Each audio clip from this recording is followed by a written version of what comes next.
Bienvenidos a Conciencia Tech, un espacio para ti, con corazón.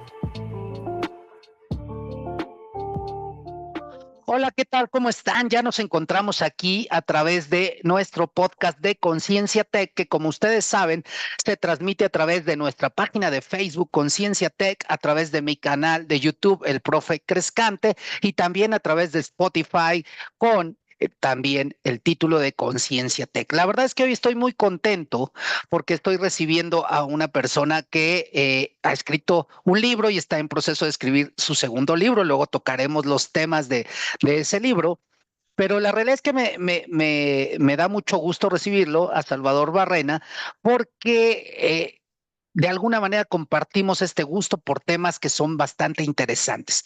Ya estamos casi cerca del cuarto de siglo de este siglo XXI y pues a mí me encantaría platicar contigo, Salvador, acerca de estos temas que tú dominas y que sin lugar a dudas son muy relevantes. Voy a hablar un poquito de ti.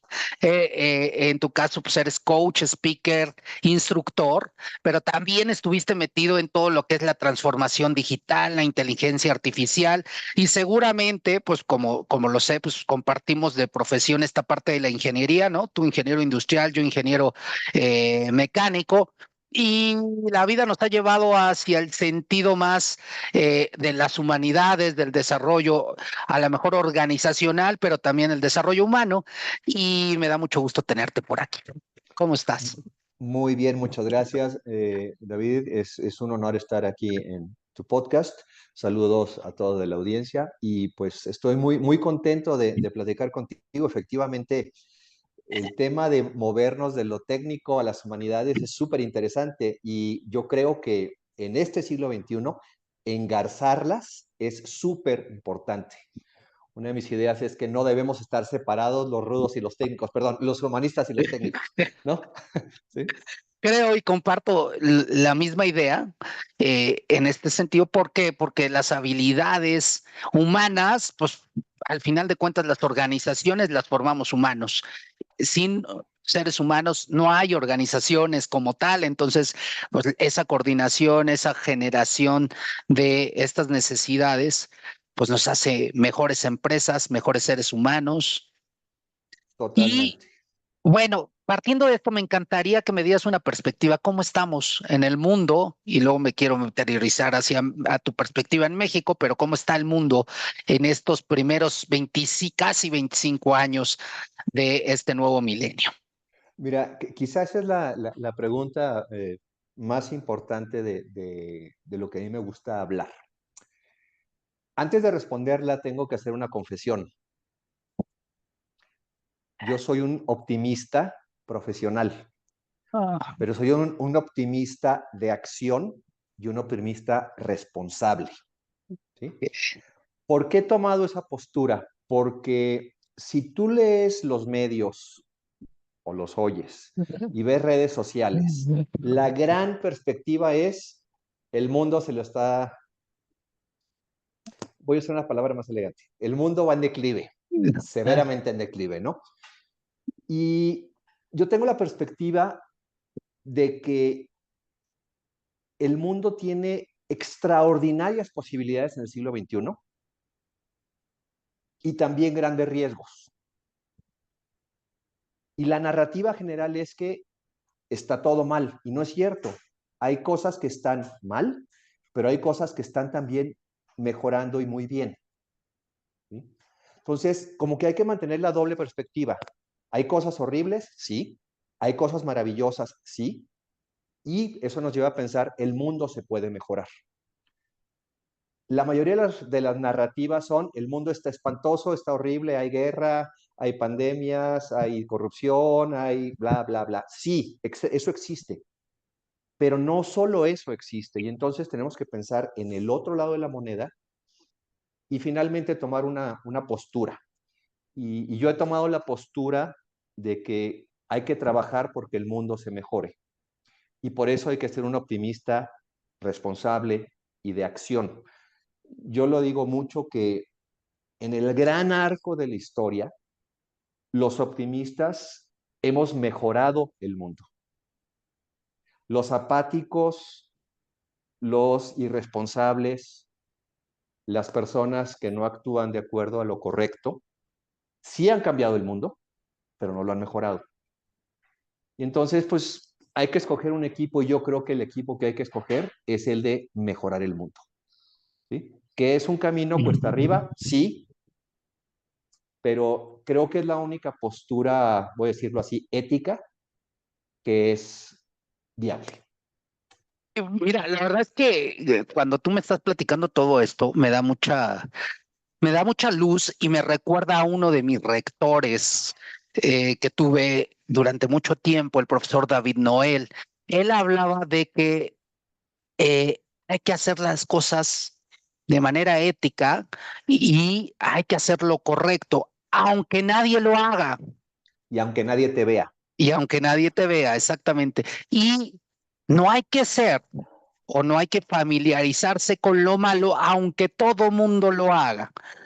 Y creo que en este tenor, pues estamos, lo estoy viendo con esta perspectiva que tú tienes, desde cómo construyo algo, desde mi acción, aunque nadie me lo agradezca, aunque nadie me lo reconozca, aunque nadie se dé cuenta de mis acciones. Correcto. Por ahí hay muchas variables de esto, pero Jordan Peterson dice, hay que hacer lo correcto, aunque no sea cómodo ni conveniente. ¿Sí? Y yo creo que eso es súper importante.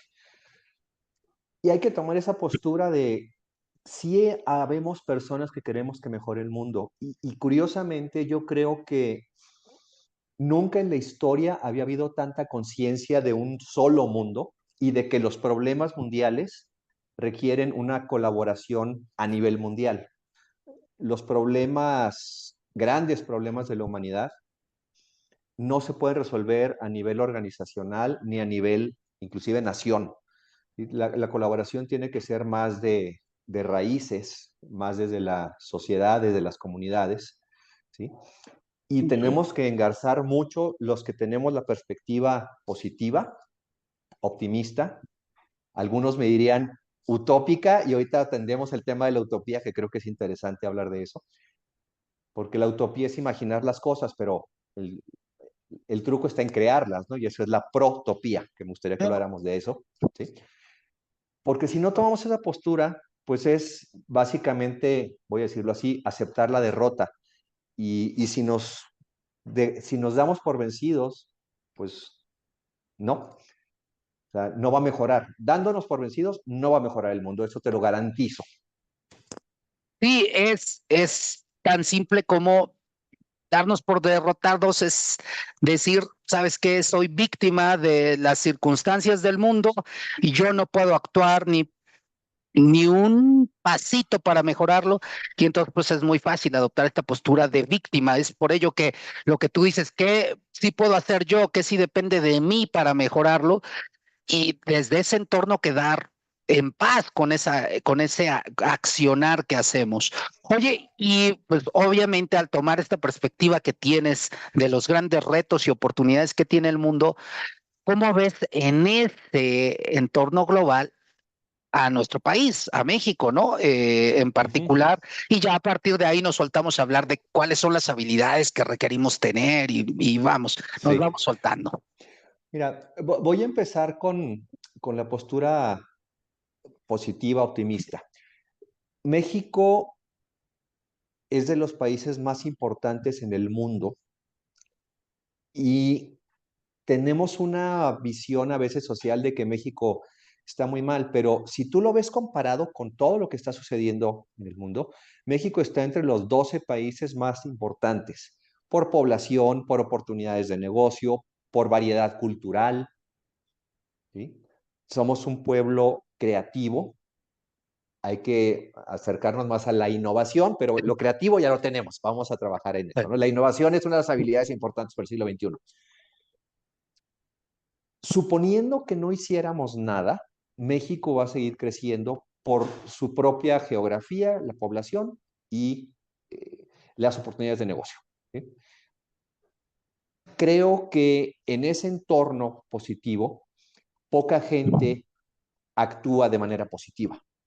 Yo creo que la mayoría de las personas estamos en la postura de la política está mal, la economía está mal, el mundo está mal, entonces todo está mal, ¿para qué me muevo? Y voy a insistir. Creo que tenemos que entender que México tiene muchos retos y muchas oportunidades. ¿Qué queremos? ¿Apostar a los retos y darnos por vencidos? ¿O aportar a las oportunidades y trabajar porque se potencian? ¿No? Entonces, así como funciona para el mundo, funciona para Hispanoamérica. Yo hablo mucho de Hispanoamérica y hablo de México. Ahora, si tú ves a México comparado con las demás economías de la región, exceptuando Brasil, que yo separo a Brasil de Hispanoamérica por cuestiones culturales e históricas, aunque también podríamos meterlo en Latinoamérica, México tiene muchas oportunidades que sí podemos explotar. ¿Sí? Y Hispanoamérica, en general, los demás países voltean hacia México como el país más grande y al que muchos quieren venirse, inclusive a vivir. ¿Sí? Entonces, si los demás nos ven como una alternativa para mejorar su vida, ¿por qué nosotros mismos no lo vemos como una alternativa para mejorar nuestra vida? Y aquí es donde entra la idea de que tienes que responsabilizarte y actuar. ¿Sí? Entonces, yo creo que México tiene grandes oportunidades, sí tenemos retos, y en un año electoral esos retos son todavía más evidentes. Sí, y creo que es uno de los temas que este año a mucha gente le han golpeado, pero las oportunidades siguen ahí. Y entonces, como en todo, enfócate en lo que puedes controlar, en lo que puedes actuar, y lo que no puedas, pues conócelo, pero no te quedes atorado en lo que no puedes hacer, sino trata de enfocarte en lo que sí puedes hacer. ¿Esto es fácil? Claro que no es fácil. Es una postura que va a contrapelo, a contracorriente, pero otra vez, ¿cuál es la alternativa? ¿No? Entonces, yo he pasado mucho por la idea de pensar que México era un país solamente horrible y he, por disciplina, pensado en cuáles son las cosas buenas de mi país y todavía hay muchas cosas muy buenas. El punto es mantenerlas y actuar porque se mantengan. Y creo yo comparto mucho esta perspectiva tuya, porque tengo alumnos que se van inclusive a partes de Europa y de primer mundo y dicen, pues sí, la calidad de vida es muy buena, profe, pero aquí somos más felices. Me lo han comentado ellos, ¿no? O sea, ya un domingo en Europa, pues no puede uno hacer nada porque todo está cerrado. A las 5 de la tarde se muere las ciudades o muchos poblados cercanos a las industrias, a las universidades. Entonces, sí hay cierta, eh, como tú lo dices, oportunidades y cuando veo a los extranjeros cómo valoran y cómo hablan de México, digo, "Chin, ¿por qué no se puede hablar igual?" Yo por eso he optado por casi no veo noticias, leo algún periódico, algunas columnas, pero he eliminado las noticias porque de escuchar una hora o de ver noticias una hora, todo habla de violencia, de narco, de tragedias, de esto, y dices, no, ahí muere. No, no es algo sano y positivo para mi perspectiva del mundo y del país. No lo borro, ¿verdad? Porque sé que está presente, pero no me alimento de eso, ¿no? Yo creo que es una postura muy inteligente. Es importante estar informado. Ahora, la pregunta es, ¿qué medios me ofrecen información y no solo, voy a usar la palabra amarillismo? ¿Sí? Y ya está claramente demostrado por varios estudios que exponerse sin filtro a los medios masivos y exponerse sin filtro a las redes sociales tiene efectos perjuiciosos para la salud. O sea, si tú oyes las noticias durante una hora, tu nivel de energía personal, ¿sí? Va a bajar, te vas a sentir deprimido, preocupado, ansioso o ansiosa, ¿no? Entonces, sí hay medios que permiten informarse, pero hay que escogerlos. Y más que ver noticias, pues a lo mejor es más importante empezar el día haciendo cosas que te gustan, ¿no? Hacer ejercicio. Y Yo me expongo, por ejemplo, a mí me fascina el arte, entonces Yo sí tengo mis redes sociales, pero las tengo curadas de tal manera que lo primero que veo en las mañanas es arte, escultura, pintura, poesía, un poquito de filosofía y ayuda propia para empezar el día con optimismo, ¿no? Entonces, uno puede decidir a qué se expone. Y esa es una de las maneras de ser un optimista profesional. Filtra muy bien, cuida muy bien tu salud, tanto física, pero en este caso estamos hablando de salud mental. Las redes sociales se planteaban originalmente como una gran oportunidad y la oportunidad sigue ahí, pero mucha gente no las usa para obtener algo que te edifique, que te construya, y mucha gente se expone a solamente lo negativo y a distraerse. Y la distracción tampoco es eh, sana si no está consciente, ¿no? Una cosa es entretenerse y otra es distraerse, son cosas distintas. ¿Sí? Entonces, hay buenos medios, hay que curar tus medios de información para buscar información que sea objetiva y no busque el pintarte el mundo con tu nube, para que te crezca la nube negra. Lo que queremos es que haya un cielo azul, ¿no? Si se nota lo que tengo atrás, esa es una manera de verlo. Sí, sí, sí. Oye, y bueno, no es que el público sea totalmente o principalmente de jóvenes, pero sí hay un buen público de jóvenes. Sí, Y en este tenor, eh, tú hablas de habilidades para el siglo XXI o para lo que ujú, resta. Bueno, nos falta sí. todavía un buen rato, pero ya hablas 75 años. 75 años. ¿Cuáles son y qué las hace distintas a las de antes, verdad? O sea, ¿cuáles son esas habilidades para este entorno lleno de retos y oportunidades? Gracias. Déjame hacer un preámbulo a esa respuesta. A mí me encanta conversar con jóvenes, de hecho, de lo que me gusta cuando hablo en público, me gusta mucho hablar con grupos de universitarios. Hay tres cosas que hace a la generación de jóvenes y de universitarios diferente a las generaciones previas en la historia. La primera es que son la generación más numerosa. Debería ser evidente, pero no lo es tanto. De los 8,000 y fracción millones de personas que vemos en la humanidad, cerca de la mitad, depende de dónde pongas la línea, tienen menos de 30 años, por lo tanto son jóvenes. ¿Sí? Si pensamos en centennials, casi la cuarta parte son centennials. Es decir, son la generación de jóvenes más grande en la historia. Eso es una cosa a considerar. Segunda cosa, gracias a los medios de comunicación, es la primera generación que tiene una conciencia verdaderamente mundial, global, entiéndase. Es muy común que una persona que le guste escarbar un poquito, un joven, pueda encontrar relaciones humanas con personas que no están en su propio país. Digamos que la formación de las tribus ya no solo es geográfica, sino que puede ser por tus intereses. Y eso ha permitido que los jóvenes tengan esa exposición a entender que el mundo requiere colaboración. ¿Sí? Y el tercer factor es que literalmente tenemos toda la información de la humanidad en Sí, la sí, llama de sí. los dedos. Sí, Entonces, yo digo que, aunque no lo sientan, porque pregunto muy segundo, ¿quién se siente poderoso? Me dicen, no, no me siento poderoso. Bueno, yo creo que son la generación más poderosa de la historia.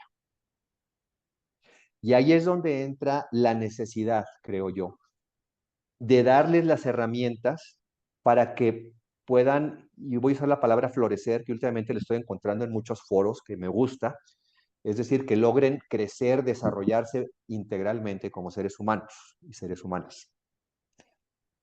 En ese sentido, y volvemos a la pregunta inicial, ¿cómo ves el mundo? Yo creo que para poder mejorar algo, y aquí nos ponemos un poquito técnicos, ingenieros, para entender, para mejorar algo tienes que entenderlo.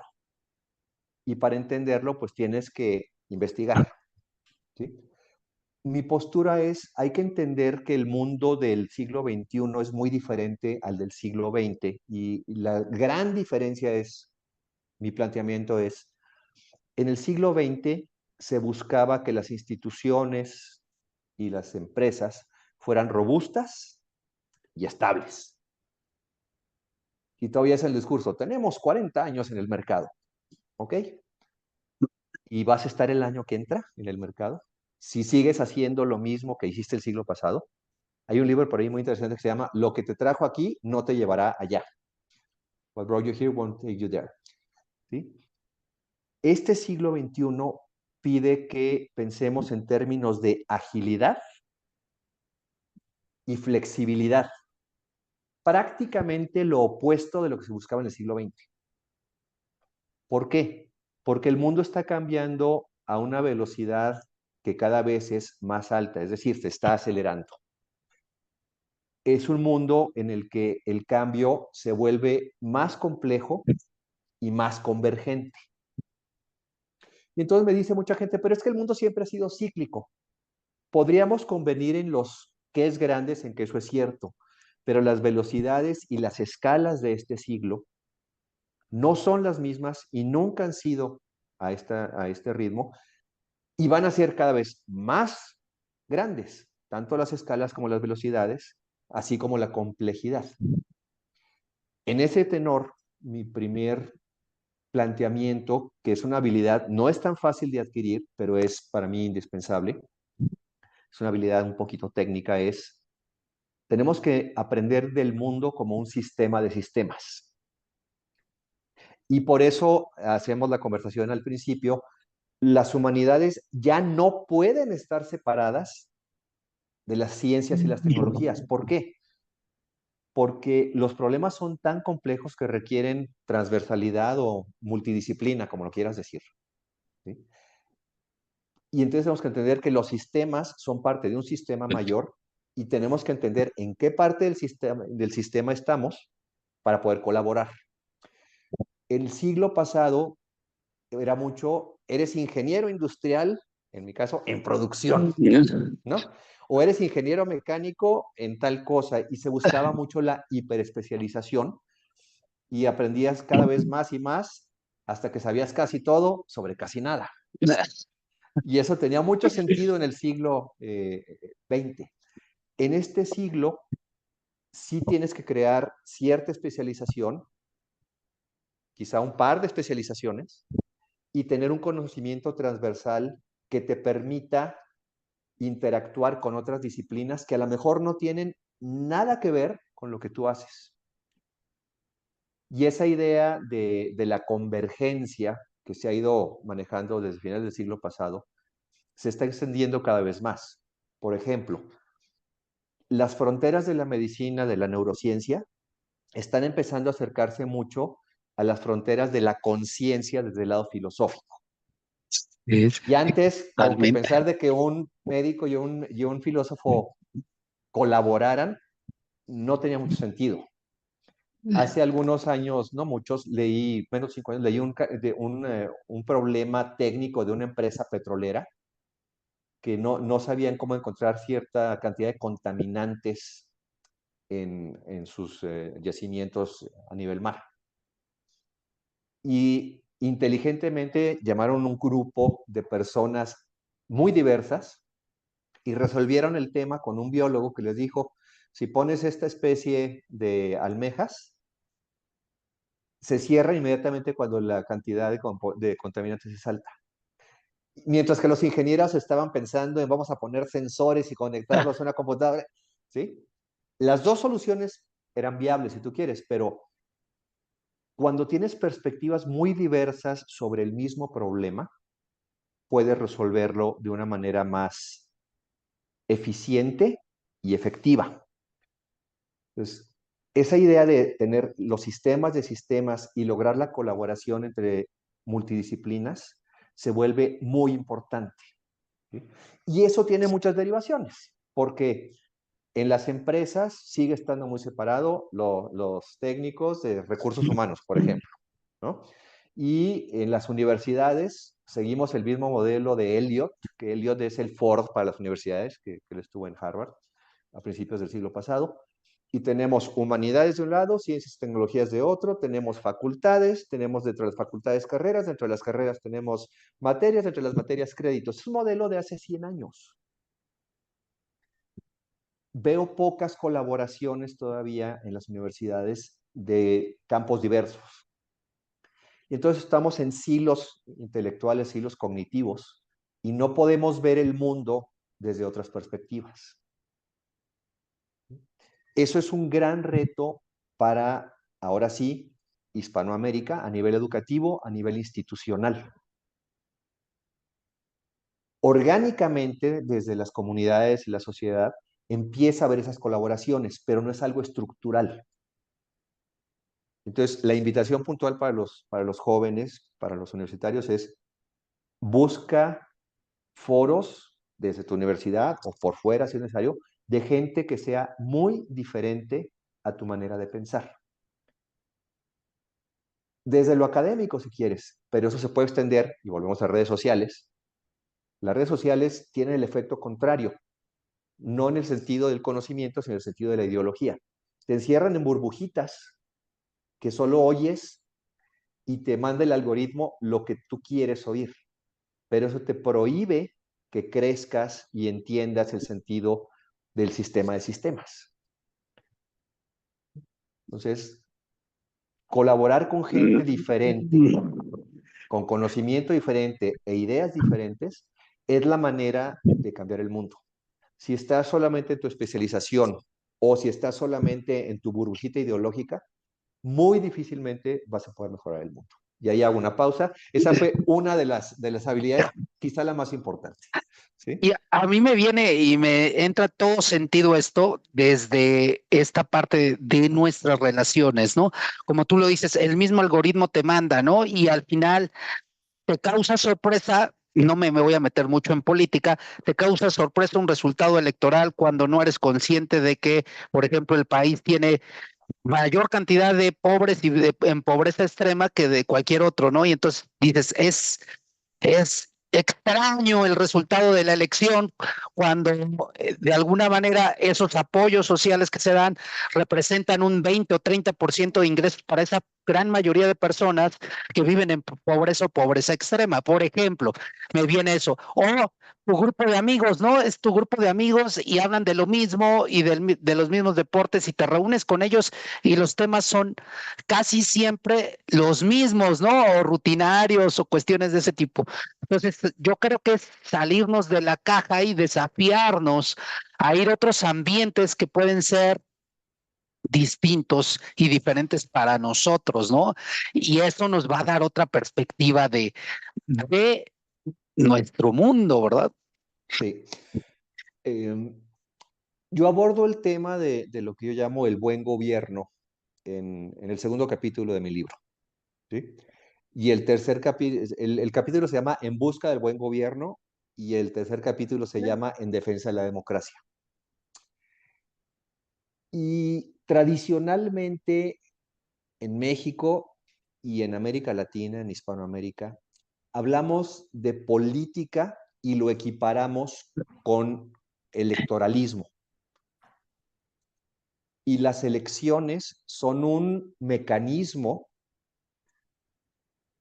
que permite cambiar quién está en el gobierno. Y estoy escogiendo mis palabras con mucho cuidado, ¿sí?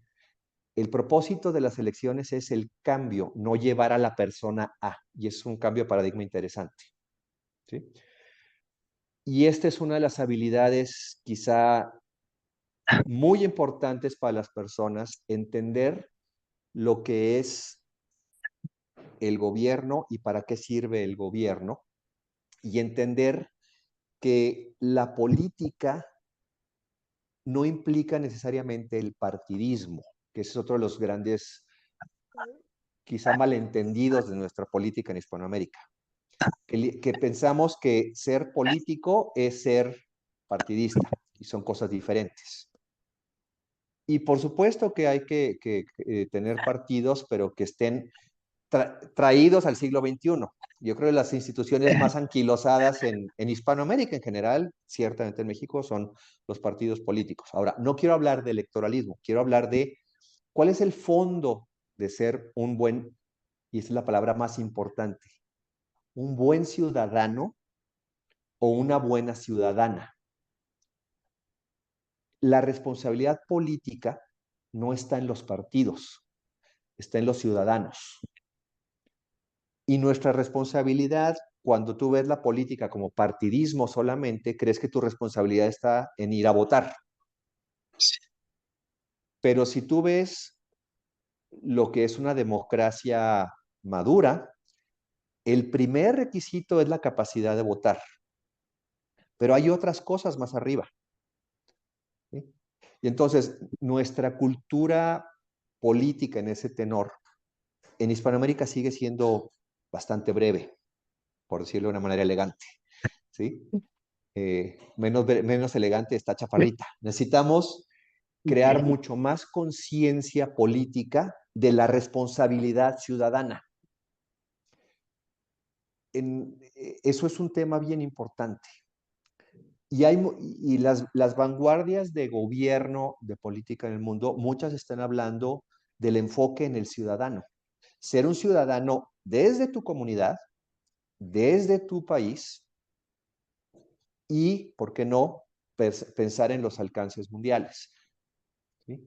Y eso es una cuestión que nos permite la tecnología. Tú puedes hablar con personas que les guste, voy a hacer una palabra medio técnica, de democracia deliberativa, ¿sí? Que son experimentos que están haciendo en otras partes del mundo. Inclusive en Brasil ya se ha hecho, en México hay algunas ideas de que quiere por ahí la gente, no hemos llegado ahí, pero es decir, hay otras formas de democracia que se pueden conocer. Entonces, una recomendación es, pensemos en todos los sistemas políticos, ponerlos en plural. No es la democracia, sino las democracias. No es el capitalismo, sino los capitalismos. No es el socialismo, sino los socialismos. Y entonces te permite abrir tu abanico de ideas y se vuelve menos dogmático. Entonces, para mí la invitación en lo político sería, uno, para hablar de política, el centro es el ciudadano, es decir, tú mismo, ¿sí? Y segundo, entendamos que hay variedades y ideas diferentes. Entre más conozcas de diferentes perspectivas, mejor puedes colaborar o participar en la conversación. Si tu visión es única, casi dogmática, que eso pasa mucho, tu conversación, tu colaboración para mejorar las cosas no va a existir o va a estar muy limitada, ¿sí? Ahora, la pregunta es, ¿cómo llevamos estas ideas al gran conjunto de los ciudadanos? Que eso es para mí el gran reto que tenemos en este siglo XXI y la gran oportunidad. ¿Cómo educamos mejor en ser ciudadanos? No tanto enfocarnos en los procesos electorales, porque los procesos electorales van a ser una consecuencia de la educación ciudadana. Si Claro. tu educación ciudadana no está bien extendida, obviamente los resultados electorales no van a ser los ideales. Y no se puede culpar a la gente con falta de conocimiento de tomar decisiones que no se basan en el conocimiento. Eso tiene todo el sentido del mundo, ¿sí? Y nada más como un aporte que sí tiene un poquito de peso político. En Hispanoamérica a veces se critica mucho el gasto social, ¿sí? Y si tú comparas lo que se gasta en los países de Hispanoamérica en gasto social con respecto a los países más desarrollados que invierten, nuestra inversión en gasto social es muy pequeña. Y sin embargo, mucha gente la habla como si fuera enorme, un despilfarro. Los países que lo saben hacer bien a nivel mundial están arriba del 25, a veces arriba del 30% de la recaudación de impuestos en gasto social. En Hispanoamérica, muy pocos países, si es que alguno, llega al 10%. Entonces hay que, otra vez, entender las perspectivas Sí, sí. y no enfocarse aquí, sino entender el contexto, no solo el concepto, para poder tomar decisiones más responsables. ¿sí? Y con eso creo que cierro el capítulo Sí, sí. de la búsqueda del buen gobierno y la defensa de las democracias. Y al final hablas nuevamente, retomas esta habilidad que dijiste, sistema, entender los sistemas del Sí, sí. sistema, ¿no? Al final. Interesante esta habilidad y esta parte del capítulo que realmente me hace reflexionar en estos conceptos que manejaste extraordinariamente para mí. Eh, ¿Cuál es la siguiente habilidad? O algunas, un par de ellas, para luego Sí, preguntarte ahora, esas son las habilidades. ¿Cómo debe de ser el líder del siglo XXI? Pero primero empezamos con me, las me, habilidades. me ganaste, o ahora sí que va a parecer que cargaste los dados. Iba a hablar justamente de, ya entendiendo el sistema de sistemas y entendiendo que la responsabilidad de los ciudadanos es primordial, lo que necesariamente sigue es desarrollar un liderazgo adecuado para el siglo XXI. Y otra vez, pues un líder es un líder. Sí, ahora podríamos empezar porque es un líder y ahorita llegamos ahí, pero el líder debe ser particularmente responsable, optimista responsable, y ser particularmente enfocado en la acción, un optimista de acción. El liderazgo es la única alternativa para cambiar la trayectoria del mundo, del país, de la institución, de tu sociedad, de tu familia. Finalmente, el liderazgo es influenciar a los demás para que hagan lo mejor por sí mismos y por los demás. Dicho de una manera muy, muy sencilla. Ahora, eso es mucho más fácil decirlo que hacerlo. Claramente ya tocamos el tema de la ética. Eh, a mí me parece que uno de los referentes en liderazgo importante es John C. Maxwell. John C. Maxwell. Le acaba de sacar un libro que se llama El liderazgo del camino alto, entonces el camino elevado, ¿no? Y básicamente el punto es, la ética debe determinar las decisiones, hacer lo correcto aunque no sea cómodo ni conveniente. Y parecería a veces que hablar de ética en el liderazgo causaría risas o te tacharían de eh, ingenuo, ¿no? Pero es mucho más difícil ser un líder ético que ser un líder sencillito, ¿no? Sin la parte ética, porque hay que hacer lo correcto. Y eso no es fácil. Ahora, para mí esas son las dos cosas importantes. El líder busca tomar las decisiones correctas. La segunda es desarrollar a sus personas para que también puedan ser líderes. En este siglo se confunden mucho los seguidores con las personas a las que estás verdaderamente influenciando. Si tú lo que quieres es tener seguidores, no estás siendo un líder, estás siendo No. una persona pública, ¿sí? Estás siendo una vedette, ¿sí? Pero la función del líder es crear líderes. Y ahí es donde se pone interesante las cosas, porque para poder crear líderes tienes que tener el interés en desarrollar a las personas porque ellas lo quieren. ¿Sí? Un líder no puede desarrollar una persona que no se quiere desarrollar, porque entonces sería manipulación o sería imposición. Y el líder debe tener la capacidad de atraer gente que él o ella influencie, pero en beneficio de ellos, no de sí. Y ese es el tema que es muy complicado, porque se habla mucho de los líderes como de las personas que están en puestos de autoridad. Sí. ¿Sí? ¿Okay? Entonces, ese es, digamos, el fundamento. Ahora, ¿qué habilidades requiere el líder del siglo XXI? Tiene que entender las habilidades del siglo XXI y poder crear el entorno para que las personas se desarrollen en ese nuevo entorno. No puedes pedir lo que no soportas. Aunque tú no seas el experto, tienes que crear el entorno para que los expertos, vuelvo a la palabra, florezcan. Entonces, ya hablamos de sistemas, ya hablamos de un buen gobierno, y el buen gobierno se puede entender institucionalmente, la gobernanza de la institución, que funciona de la misma manera. Ahora, de ahí podemos brincar, yo hablo mucho de la exponencialidad, entender la exponencialidad, que es esta idea que teníamos de la progresión muy rápida tecnológica que tiene un impacto en la sociedad. Y eso nos lleva a pensar, si está cambiando tanto el mundo, y esta es una capacidad importantísima de liderazgo, es la capacidad de prepararse para los futuros posibles. No predecir el futuro, eso nada más con una bola de cristal y sabemos que eso no existe.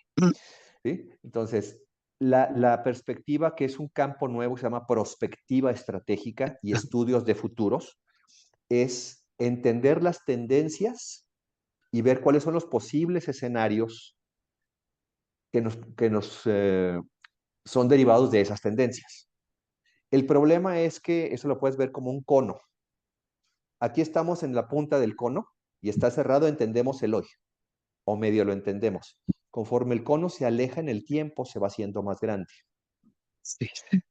Y en Hispanoamérica, los líderes tendemos a pensar en 1, 3 años, y luego hablamos de planeación estratégica, 3 a 5 años, pero la perspectiva estratégica puede estar mucho más allá. Cuando la velocidad del cambio es tan alta, no estar preparados personal, institucionalmente, para los posibles futuros es un riesgo demasiado alto. Y la perspectiva es, no tengo tiempo para preocuparme del mañana porque no puedo resolver el hoy. Y entonces lo que se busca es una especie de ser ambidiestro, de decir, hoy trabajo con el hoy y en la mañana, y en la tarde trabajo con el mañana un poquito más lejos. ¿Sí? Y esa capacidad de liderazgo sí se está desarrollando, pero yo lo veo todavía poco en nuestros países. Lo veo poco en México. ¿Sí? Y es normal, es una disciplina joven relativamente. Es de este siglo, aunque los fundadores de todas estas ideas vienen desde el siglo pasado. Y es un tema que a mí me interesa mucho y que desarrollo sobre todo en el segundo libro. Entonces, la capacidad de pensar más allá sin perder de vista el hoy. Esa es una capacidad muy retadora para los líderes. Pero el líder tiene que fomentarla para que funcione. Y eso ya nos lleva a capacidades como más tangibles, que es la innovación, la transformación digital. Y el tercero para mí que mencionaría es el diseño de instituciones y de tecnologías basadas en lo humano. Y con esa batería un líder tiene mucho para divertirse. Y a través del liderazgo lo puedes llevar a las instituciones para que se articule, ¿no? Muchas de estas funciones requieren habilidades profesionistas que no lo van a aprender en las universidades. Van a requerir apoyos desde otros lados, pero lo primero que hay que tener es la conciencia, ¿no? Entonces, es un trabajo bien interesante, creo yo, para un líder del siglo XXI, partir de donde estamos, tan rápido como se pueda, a esta nueva dimensión de las habilidades que te van a permitir mantenerte y florecer en el siglo XXI.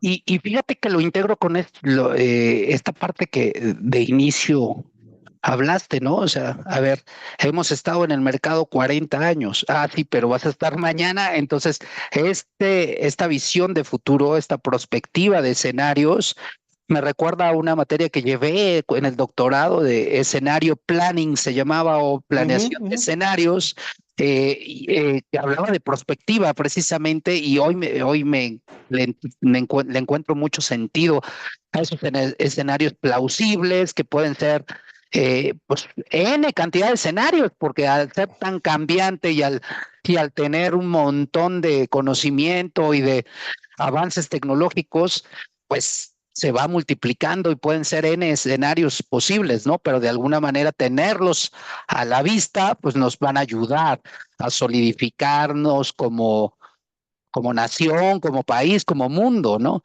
Correcto. Totalmente. Y la idea de planeación de escenarios, sí, ciertamente son las materias de ingeniería industrial, además también, ¿sí? Y quizá las semillas de la planeación de escenarios estén ahí. Hay metodologías para hacer planeación de escenarios Y, por ejemplo, si tú me dices, oye, ¿cuál es el futuro de la educación? ¿No?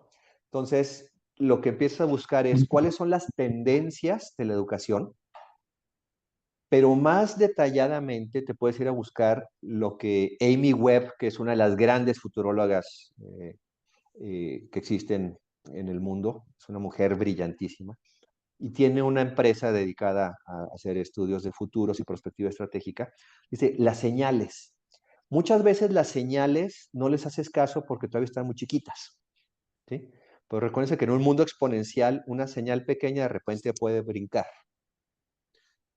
Pensemos en la inteligencia artificial, que es un concepto que viene de los 50. Y durante la mayor parte del siglo XX todo el mundo pensaba, ah, sí, la inteligencia artificial. La primera década seguimos diciendo, ah, sí, la inteligencia artificial. Y de repente en los últimos 3 años ya todo el mundo la tiene aquí en la cara. Sí. Y ahora es una de las inteligencias artificiales. Hay muchas más aparte de los grandes modelos lingüísticos. Pero la gente que empezó a seguir señales lo viene siguiendo desde hace 40 años. Y eso nos ha llevado a que hoy hay grandes modelos lingüísticos, ¿sí?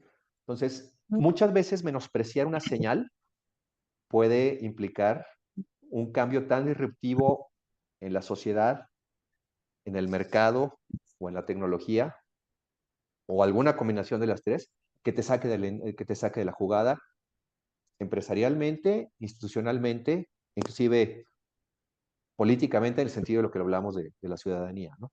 Entonces, ya no podemos vivir en el mundo del siglo XX, que las cosas están estables, el presente es una continuación del pasado y el futuro será una continuación del presente. Lo más probable es que el futuro muy cercano no se parezca nada al presente. Imagínate una persona que tenía 80 años en 1990 y le platicaras el mundo de 2024, que tenemos esta comunicación, todavía hace 25 años, una comunicación telefónica, o sea, de sonido a larga distancia, con imagen, era ciencia ficción. Hoy lo utilizamos varias veces al día y aparte lo utilizamos en este aparatito, en el celular. Y hace 30 años esto era ciencia ficción y ahora es el día con día. La inteligencia artificial que nos está estallando en la cara ahorita con los modelos lingüísticos, que hay cientos de ellos, por cierto. Ahorita está muy claro uno que está mucho en el ruido, pero hay cientos de modelos lingüísticos. En 10 años, ¿dónde vamos a estar? Hay señales, hay ideas, pero vamos a tener un mundo mucho más expuesto a la inteligencia artificial en muchos ámbitos de la vida. Las personas que se suban a esa idea y abracen y adopten esa colaboración con la inteligencia artificial van a estar mejores que los que no lo hagan. Oye, hay un aspecto de la inteligencia artificial que puede quitar trabajos. No, no tengo que quitar trabajos. Las personas que sí adopten la inteligencia artificial son los que van a tener mejores oportunidades de trabajo, ¿sí? No quiero tejer más fino esa conversación porque tiene muchas derivaciones, pero el punto es, el mundo se va a seguir moviendo y como especie nunca nos hemos frenado. Entonces, ¿cuál es la otra habilidad importante? Es entender que el cambio no va a detenerse. Y esta habilidad es tanto personal como institucional, como la escala que tú quieras. Hay que aprender a cambiar con agilidad y con comodidad. ¿Estás loco, Salvador? Me han acusado de cosas peores, pero ciertamente es una de las cosas de las que yo más converso. De hecho, trabajo en alianza con una empresa que son líderes en gestión de cambio, que se llama ProSci. Y me ha ayudado muchísimo a poder aterrizar todas las demás habilidades de las que hablo.